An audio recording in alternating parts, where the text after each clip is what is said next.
As you introduced me, I'm a director of ProCredit Bank, and we have the privilege to be a sponsor of this program. I think everyone knows ISET, and for the almost 10 years, you're right, in the country, your name stands for the quality, and that is something. I think this is an achievement, and that's why I think you are so eager after your working hours to come here and advance your knowledge. We had Mari, our colleague from finance, participating in the program last year, and I have heard positive things about her, that she was one of the successful students of the program. She told us very positive things also, and I think you could share and have the same impressions about the program. Then we did a small selection process. I thought, okay, then 10 people might apply and we should select 3, but actually the number of applications was up to 50. Then it took a bit longer for us to select, and finally we have these 3 candidates from our bank, and then you also decided yourself to apply for it. I just want to wish all of you good luck and success in your career and in your private life. Then I'm teaching an elective course on project finance, which is really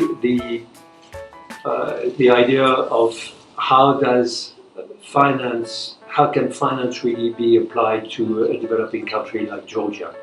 Well, where there is scarcity of capital, whether it is capital to be invested in projects or banks' capital, which may have problems in lending large amounts, then whom do you have recourse to? How do you analyze this project, and how is it being done? Primarily in the Caucasus, but also we might take some examples of things which have happened abroad, which have happened in the Western world, because this is something which is going to come here in any case.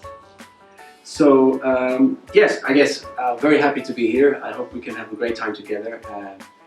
As I'll introduce in my class, I think it's all about sharing. It's all about feedback and really understanding the questions you have and making sure that we clarify all the questions you have. I think a bit about my course. So we're looking at really the foundations of accounting and finance in real operating businesses. I think this is very important, because what tends to happen in finance and accounting is that you either directly go into courses that Florian might teach, which are more advanced in terms of looking at models and financial models, but really you need to understand the foundations before moving too fast. And this is what I hope to achieve with my class, with good industrial background and examples. And I hope we'll have a great time together. And you may have asked, what the hell is a CAPM, and why should I be interested in that? And in the remaining 2 minutes which I have here, I will try to explain to you why the CAPM and why the CAPM is interesting. So consider we have 2 investors, let's say Eric and Lasha, and Eric has invested in an airline and Lasha has invested in an oil company.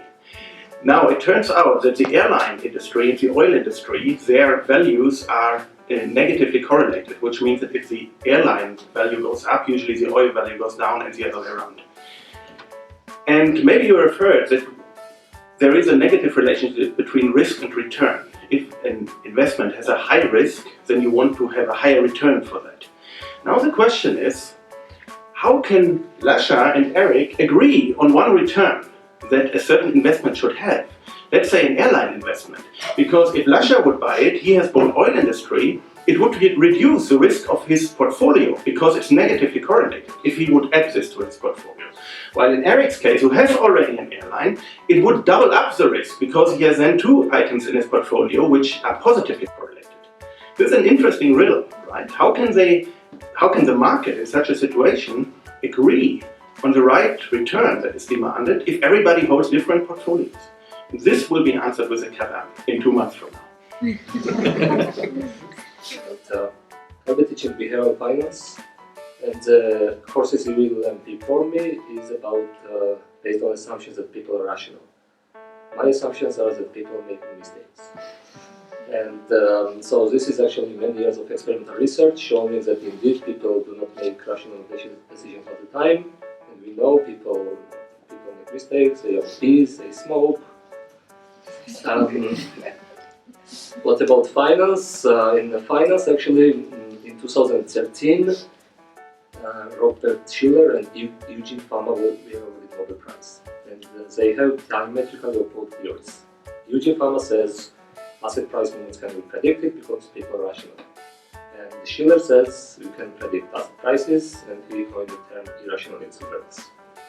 And what it's about is that one example is that people are loss averse.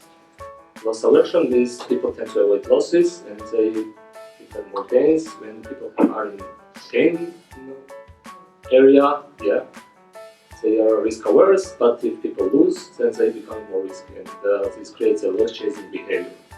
And empirically, it is documented that the investors tend to actually postpone realization of losses, and they also too soon realizing gains. This is one example. Other examples are that the investors actually are home biased because they tend to make more investments in like domestic firms. But this goes against to portfolio diversification theory. That is predicted, but there are some other bizarre examples such as hormones like testosterone, cortisol, and brain chemicals such as dopamine and so on influence investor behavior and also health. So these are the parts we'll be talking about, and we also feature some classroom experiments to introduce these ideas to you. But looking forward to it.